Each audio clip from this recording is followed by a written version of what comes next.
Bem-vindo a mais um vídeo, meu nome é Caio, agradeço demais a sua presença. Nesse vídeo aqui eu vou estar respondendo algumas perguntas, deixei o espaço aberto para os inscritos. Vez ou outro o pessoal sempre faz alguns questionamentos relacionados aos temas aqui do canal. Então é o seguinte, vou ilustrar esse vídeo aqui com algumas speed arts e alguns pontos específicos eu vou exemplificar e mostrar sites, tá? Vou ilustrar alguma coisa aqui relacionada à inteligência artificial. Então vamos lá. O que você mais gosta de desenhar, o que mais sente dificuldade? Eu gosto muito de desenhar personagens e cenas. Um personagem, por exemplo, seja numa fanart, vou mostrar alguns diversos exemplos aqui agora. Personagem inserido em alguma cena, ou fazer recriar, né, um personagem em outro universo, essas fanarts, assim, eu acho interessante, eu acho bem divertido fazer essas produções. Sobre o que eu sinto dificuldade, primeiro eu sinto certa dificuldade em desenhar personagens femininas. Ah, como assim, né? Você me pergunta. Grande parte dos meus trabalhos são justamente essas personagens, né? Mas é exatamente por isso, porque eu acho desafiador, é muito delicado, muito complicado, qualquer errinho, fica um erro de anatomia, fica estranho, um olho alto demais,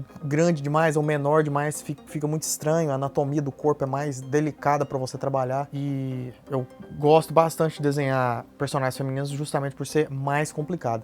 Personagem também com armadura muito complexa, bastante difícil, mas agora em questão assim de dificuldade suprema mesmo, né, o que eu sinto mais são cenas, por exemplo, cidades ou muitos personagens em uma cena só, com perspectiva complexa, perspectiva de cima, angulação distorcida, tipo de baixo para cima, de cima para baixo.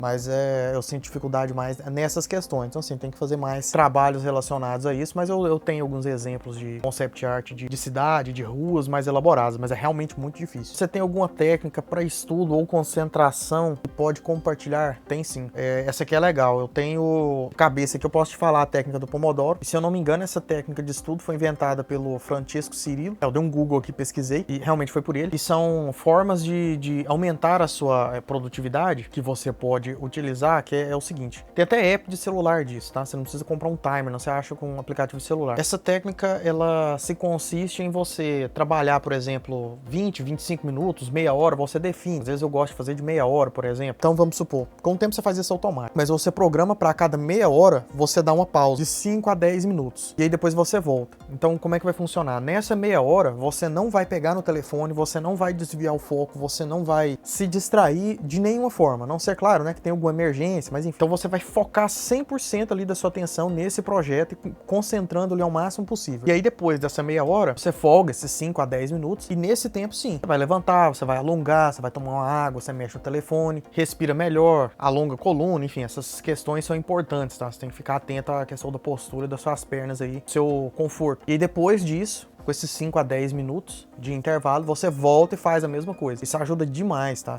Você foca muito mais e tem uma produtividade bem maior. A partir de que nível você já conseguiu pegar trabalho por comissão? Tenho muito receio disso. Olha, essa questão ela é bem abrangente, mas vou buscar ser o mais objetivo possível. Eu sempre recomendo você ter trabalhos de um nível de mercado dentro do seu nicho, independente do seu estilo. Mas dentro dessa questão, antes de tudo, aqui eu vou abrir um parêntese, porque mesmo se os seus trabalhos forem de um nível assim inferior ao que tem no mercado, porque nível de mercado assim, a qualidade é muito grande, né? Às vezes você fala nível de mercado é para empresa, por exemplo, para fazer a composição de capa de livro, aí tem essa exigência maior, mas tudo também vai depender do seu cliente, porque o que você tem que focar não é só necessariamente na estética, o que você vende, né? Já você vai entender melhor o que eu quero dizer. Porque existe por trás das suas ilustrações, né? Por trás das suas fotografias, enfim, existe emoções, existe uma ideia, existe um conceito invisível, subliminar. Como assim? Isso é um assunto muito vasto, mas eu vou dar algum exemplo rápido aqui para te direcionar.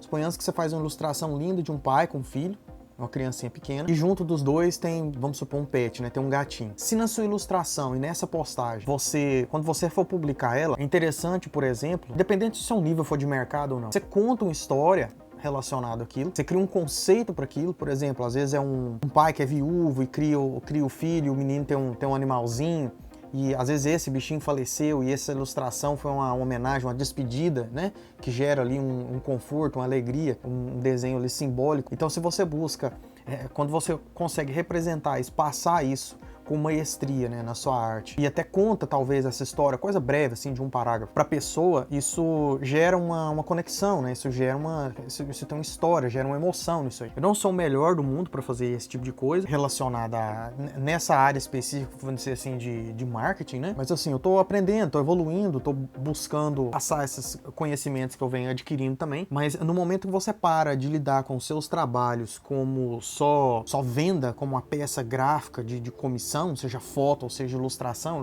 é mestre pra fazer isso. Não divulgar suas ilustrações como se fosse só um quadro, né? Uma imagem, porque a ilustração não é só isso. Ela é pros seus clientes, ela tem um símbolo, ela tem uma emoção, ela tem um significado. Se você conseguir reforçar isso, ajuda demais. Ah, mas para uma empresa que quer design de personagem, tá, mas aí é outro caso, né? Aí você precisa ser eficiente, né, no que você tá fazendo, entregar ali na demanda com a velocidade maior, é outro tipo de cliente, cada caso é um caso. Aí não vai ter emoção, né? Essas questões assim. Você pode defender num briefing, alguma coisa relacionada, o porquê da escolha de determinada cor para roupa, você fugiu ali do roteiro muito específico, né? Às vezes era um laranja, você quis deixar mais amarelo, o cabelo era muito arredondado, você quis deixar com algumas pontas, mas enfim, esse é detalhe muito técnico. E como você descobre, agora retomando, que você está num nível de mercado? Eu expliquei isso em outro vídeo, mas resumindo, vai pegar as suas ilustrações, vou abrir aqui o ArtStation para você ver. Nível de mercado, né? Algo bem mais crítico. Aqui no ArtStation, principalmente essas ilustrações aqui mais do topo, todas elas aqui são mais populares e com nível assim de mercado de excelência, né? De excelência extrema. Suponhamos que o seu traço seja criação de personagem com estilo algo entre o comics, né? Algo entre o comics e o semi-realismo. Você vai abrir o ArtStation, vai buscar artes referentes e similares. Aqui eu abri aqui a galeria desse artista, tá? Só cliquei lá e selecionei e por aí você vai tirar uma base. Você pode salvar 5, 6 desenhos, tome isso aqui como uma referência, aqui um exemplo, né? A ilustração aqui a nível de mercado, fundo mais simplesão, bem estilizado e um traço assim, mangá semi-realista, com um pouco de um estilo assim, comics. É um estilo muito específico esse aqui, bem misturado. Olha só, legal pra caramba. Então você pega de diversos artistas, vamos supor 30, 40 artistas desses, pega 5, 6 ilustrações suas, mistura no meio daquilo ali tudo, daquelas várias imagens de estilos similares aos seus. E aí você vai ver se tá compatível ou não. Se a sua estiver bem ali próxima do nível, então você tá dentro do nível de mercado aí com exigência maior, né? Se você estiver na dúvida, você pode mostrar para alguém. Fala assim, seleciona aí as 10 imagens, vamos supor, você colocou 50 imagens, fala assim, seleciona as 10 mais fracas. Se tiver umas 4 ou 5 suas, das 10 que você colocou ali, das suas imagens que foram para essas mais fracas, então você precisa ter um estudo maior, um refino maior. Mas se tiver bem equilibrado ali, se for uma ou duas só, então já tá mais tranquilo essa questão. Mas como eu mencionei, nem sempre você precisa ter, igual eu falei, nesse nível de mercado assim de tanta excelência. Porque às vezes o que mais importa é essa relação com o seu cliente. E como você vai transmitir essa emoção, é essa questão dessa abordagem, tá? Eu já vi ilustrador com um traço bem mais simples, ou com trabalhos, até com alguma ou outra coisinha assim, um erro de anatomia, ou com a pintura digital bem mais amadora, vendendo, às vezes, por exemplo, comissão, pegando trabalho de comissão, com muito mais frequência e até cobrando mais caro do que artistas com um traço bem mais elaborado e refinado, mas que não tem essa noção de emoção, né? De conexão, de transmitir essa mensagem. A pessoa passa só ali o produto, vendo comício é um preço X e é isso. Meio corpo é tanto, retrato é tanto. Então você tem que criar esse tipo de abordagem mais emocional, mais próxima com o cliente, né? Pra gerar essa conexão, isso é extremamente importante. Beleza, a próxima. Passei por uma situação e fiquei pensativo. Você já precisou demitir algum cliente? Já aconteceu com você de dispensar algum trabalho? Já. Infelizmente, já ocorreu alguns casos. Faz parte, isso aí não tem novidade pra ninguém que já tá trabalhando aí há algum tempo. Mas eu posso te ajudar aqui a indicar, né, algumas características para você ver se é hora de deixar algum trabalho ou se é melhor você manter nele, né, e seguir até o fim. Normalmente, clientes assim que não é interessante você manter os trabalhos, são clientes que às vezes te tratam com insultos, né? Insulto verbal, desmerecimento do seu trabalho. Por exemplo, uma vez uma cliente me contratou, aí a abordagem dela, ela fez uma abordagem já desmerecendo e xingando uma outra ilustradora que ela estava fazendo um trabalho, aí essa outra ilustradora não conseguiu atender as expectativas dela, ela já me abordou com bastante agressividade, assim, xingando essa outra menina. Eu pensei, opa, tá estranho, né? Esse tipo de coisa é muito deselegante, isso aí a gente não faz. Já aconteceu também, por exemplo, de desmerecimento de trabalho, e você acaba que demite o cliente. Às vezes tem um cliente, assim, é um bom cliente, as coisas estão indo bem, assim, mas pode acontecer esse desmerecimento. Por exemplo, você entrega o trabalho dentro do... É estranho, né? Você entrega o trabalho dentro do prazo delimitado, aí a pessoa, às vezes, pode acontecer, né? O cliente desmerecer seu trabalho falando que vai pagar menos porque você fez rápido, entende? Ou pede alguma alteração, você vai lá, faz a alteração, manda, aí pede de novo, de novo, de novo. Às vezes fala que não sei quem faz mais bem feito, faz melhor. Então esse tipo de coisa aí são alertas, né? Que muitas vezes não compensa você insistir, porque esse tipo de situação pode te frustrar um pouco. Então são esses casos assim que eu te indico a demitir cliente. Aí nessa demissão do cliente, basta você dispensa, né? Você tem que ter ali uma inteligência social e emocional boa ali, tranquilo, para não ofender também. Essas questões são bastante complicadas, mas com o tempo você vai pegando a experiência. Eu recomendo você dispensar clientes nesses casos. Agora, se assim for um cliente que só exige algumas alterações, 2, 3, 4 alterações, isso aí é tranquilo, né? O ideal é você sempre definir sobre quantas alterações você faz, por exemplo, 2, 3 alterações, e a partir da determinada, né, da terceira ou da quarta, você cobra um valor especificado por cada modificação. Porque às vezes existe assim, um fenômeno que ocorre com algumas pessoas, que é uma insatisfação muito grande com basicamente tudo que é apresentado. É uma minoria, mas esse tipo de coisa acontece. Então às vezes você vai lá, você mostra o projeto, a pessoa às vezes procura um problema ali, para pedir uma alteração para justificar aquele investimento. É um pouco estranho, mas acontece. Eu já tive alguns casos assim. Ocorria mais lá no começo, assim, de quando eu comecei a trabalhar. Eu fazia uma alteração, aí a pessoa pedia mais outra alteração, aí depois pedia outra alteração voltando a quase igual estava no começo, aí você voltava igual era no começo, fala que agora ficou perfeito, sendo que você deu 2 passos para frente, voltou 2 para trás e chegou no mesmo resultado. É curioso, é curioso. Então, o próximo. Esse comentário eu vi um colega comentando, vou deixar por escrito aqui de acordo com o que eu lembro. O colega comentou aqui no canal em uma postagem que eu fiz, não me recordo se foi exatamente nessa, eu não encontrei ela, mas é uma dúvida sobre se alguns dos meus trabalhos aqui, speed arts, né, que eu posto as speed arts em vídeos, serem por commission ou serem pessoais, né? Commission os trabalhos contratados. Depende, porém aqui no YouTube, menos de 10% aí é commission. Pelo menos esses que estão sendo postados por agora. Porque acontece o seguinte, muitos clientes, eles normalmente pedem exclusividade ou um sigilo, ou um tempo, para você poder divulgar ou lançar os trabalhos no portfólio ou apresentar para outros clientes. Às vezes é um escritor, tá com a capa do livro, tá com o projeto pronto, tá com tudo organizado, mas ela só consegue publicar, né? Só consegue fazer essa publicação, a impressão ou a divulgação até 2 anos depois. Principalmente se for material impresso. Então, assim, tem trabalhos de commission, assim, futuros para serem divulgados, postados, mas muita coisa fica em espera do próprio cliente autorizar. Aí também tem trabalhos contratados, eu evito fazer vídeos por alguns motivos. Normalmente, às vezes o cliente pede só alguns prints do processo. Pode ocorrer de ele precisar quer fazer algum vídeo mostrando, né, o passo a passo, faz um vídeo assim só para postar no Instagram mesmo, para ficar interessante, o processo de construção, desde a ideia que ele teve até a execução do ilustrador. Mas agora vídeo mesmo de commission também é mais raro fazer, porque é mais irrelevante essa questão. Vou explicar aqui rapidinho. Fazer vídeos de produções para clientes, normalmente eles triplicam o tempo de produção, porque o processo de gravação, de edição, de montar o arquivo, de renderizar o arquivo, ou de até mesmo fazer a ilustração enquanto tem o vídeo sendo gravado, acaba que ela leva mais tempo. E esse tempo poderia ser agilizado e compensado num processo de produção normal, né? Sem eu precisar fazer esses tipos de ajustes ou adaptações. Aqui para o canal eu faço como demonstração, como exemplo. Às vezes eu desenho coisas que poderiam ser resolvidas bem mais rápido com um photobashing, ou pintando por cima, pega vamos supor, um carro ou uma estrutura de uma edificação, uma textura, um chão, bem mais prático você resolver. Em muitas ilustrações eu faço isso.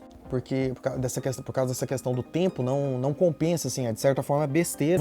Vamos supor, você pintar uma cortina e fazer manualmente todos os bordados, uma renda, né? Vamos imaginar com uma cortina de renda.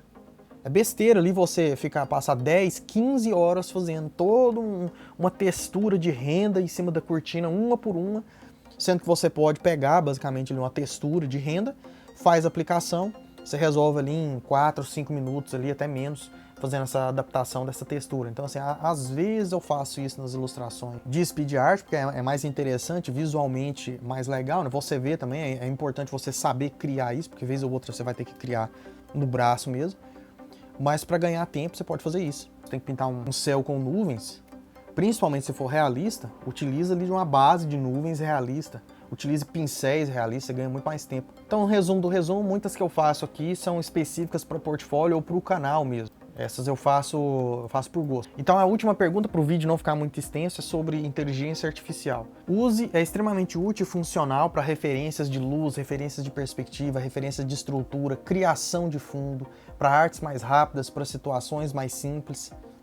E até mesmo para estudos mesmo. Porém, você tem que tomar cuidado com estudos vinculados ali em anatomia, porque elas podem dar ruim, às vezes, numa angulação de braço, de perna. De mão nem se fala, né? Mão inteligência artificial tem um sério problema para fazer mão e pé. Mas para iluminação, para luz, para volume, para cenário é perfeito. Nossa, é excelente. Então, eu recomendo muito as gratuitas, que seriam ali, basicamente, a Leonardo IA, e a Stable Diffusion, são as melhores que tem. Então, para essa última, você precisa ter um PC bem potente, ela não é acessível para qualquer um. Você precisa ter uma máquina bem potente, ele é extremamente pesado e vai demandar aí um estudo bem aprofundado para você gerar alguma coisa, porque não tem nada automatizado no Stable Diffusion. Ah, como assim? Inteligência artificial não é automatizado? Stable Diffusion não. Stable Diffusion ela tem muitos recursos manuais, você tem muito mais controle ali do que você está fazendo. Você consegue gerenciar melhor a iluminação, a pose, o estilo, tá? É muito bom e vale muito a pena. Posso mostrar algo aqui, fazendo rapidinho nesse vídeo, pegando a estrutura de uma arte aqui só para você ter referência, uma ilustração em mangá e transformando, por exemplo, no estilo do... O pessoal chama... É confuso o nome dele, Vlop, o Loop. Tem diversas pronúncias do nome. Ah, mas é imoral utilizar a inteligência artificial. Essas questões são o seguinte, reforçando o que eu mencionei lá atrás. A arte digital, no começo, também era considerada, vamos dizer assim, trapaça. Eu lembro isso, eu peguei essa época, isso lá em 2008, 2007, quando estava popularizando mais, o pessoal trabalhando com as pinturas digitais, fazendo photobashing. Muito ilustrador atacava demais, tá? O pessoal não considerava nem ilustração. Foi um debate assim que teve. Ainda tem iniciante ainda assim, o pessoal mais ignorante no assunto que ataca muito e fala muito disso, né? Mas esse debate hoje em dia já tá bem saturado, já tá bem definido já em relação a essa questão. Mas lá no começo tinha essa relação sobre editar a foto no Photoshop, trabalhar com pintura digital, fazer photobash, aplicação de textura. O pessoal achava imoral. Em relação à fotografia também utiliza-se o termo, né? Para iniciante tem muito disso também. Utiliza o termo pejorativo, por exemplo, photoshopada, a foto não é verdade, a foto é photoshopada. Tudo depende da quantidade, né? E de como você usa isso de forma positiva ou exagerada. Quando você entende, né, do real poder que o meio digital tem, para remover uma pessoa, ajustar um ângulo, melhorar a nitidez ou fazer uma fotomanipulação, a arte totalmente diferente, você vê que é um trabalho manual, né? E se você estuda mais aprofundado, vamos falar aqui dentro de fotografia, você estuda a fotografia a fundo, você vê que lá nos primórdios as pessoas já faziam edição nas imagens dentro do processo de revelação. Então 100 anos atrás já tinha edição de foto. O Photoshop que ele fez foi digitalizar e facilitar esse processo. Então assim, retomando, né, readaptando. Para a inteligência artificial, use sim, é muito bom, muito válido você utilizar para referências. E no fim das contas, assim, né, no fim de tudo, o cliente não importa com o processo que você utilizou, né? Ele não importa com o processo que você usa para fazer a peça gráfica, né? Se você fez uma ilustração com pintura a óleo, se você fez um design utilizando o Illustrator, o Canva, o que vai importar para ele é como que esse projeto está sendo enviado, né? Se ele precisa de uma marca, ele precisa da marca em vetor, você não vai enviar em JPEG, você vai enviar a marca em vetor. Então ele precisa do resultado final, se vai atender a expectativa dele, se vai funcionar para ele e se bateu a expectativa, né? Se foi coerente com o que foi apresentado para você, passado para você, se foi coerente com o que você passou para o cliente. Então, só reforçando, não importa se é pintura a óleo, não importa se é grafite, não importa se é digital, se é tradicional, o cliente não quer saber do seu processo, ele quer saber do resultado. Tá bem feito, tá funcional, resolveu? Beleza. Agora, inteligência artificial voltado assim para estudo, né? Para estudo, modificação de traço. Recomendo bastante também, é interessante você utilizar esses recursos. Posso mostrar um site aqui, o civit.ai. vou passar aqui por cima, ele tem... Isso aqui é relacionado com o Stable Diffusion, tá? Esses são estudos paralelos, outras coisas, não vou abordar isso aqui no canal, porque o canal é voltado para Photoshop e pintura digital, né? Esses estudos aqui, essas codificações aqui, né? Os prompts treinados para inteligência artificial é outro tema, são estudos paralelos, mas que são válidos você como ilustrador ou até como fotógrafo utilizar disso aí para, por exemplo, trocar um fundo, melhorar uma estrutura de uma composição, adaptar ela, fazer testes, vendo como é que ficaria em outra linguagem, em outra abordagem, utilizando inteligência artificial. Você chega em ótimos resultados e bem rápido. Então você pode, retomando, né, essa aqui que eu fiz do mangá, você tem um traço mais pro lado cartoon e queria ver uma ilustração sua num estilo mais semi-realista, ou no próprio estilo do Loop ou do Vox. Você faz essa adaptação, utiliza dessas inteligências artificiais e vê como que aquele trabalho seu ia se comportar num traço similar daquele outro artista, e aí você vai vendo o que você precisaria modificar, o que você precisaria adaptar, como que aquela linguagem vai se comportar, né, em cima ali do seu projeto, aquelas cores, aquela angulação. E a partir disso você pode ir utilizando dessas referências como estudo para fazer adaptação. Então basicamente é isso. Espero que as respostas aqui para algumas dessas perguntas tenham sido claras. Espero que você tenha gostado, que tenha sido útil. Se tiver mais, deixa aqui, depois eu posso fazer outro vídeo relacionado. Eu agradeço demais, valeu, brigadão, sucesso!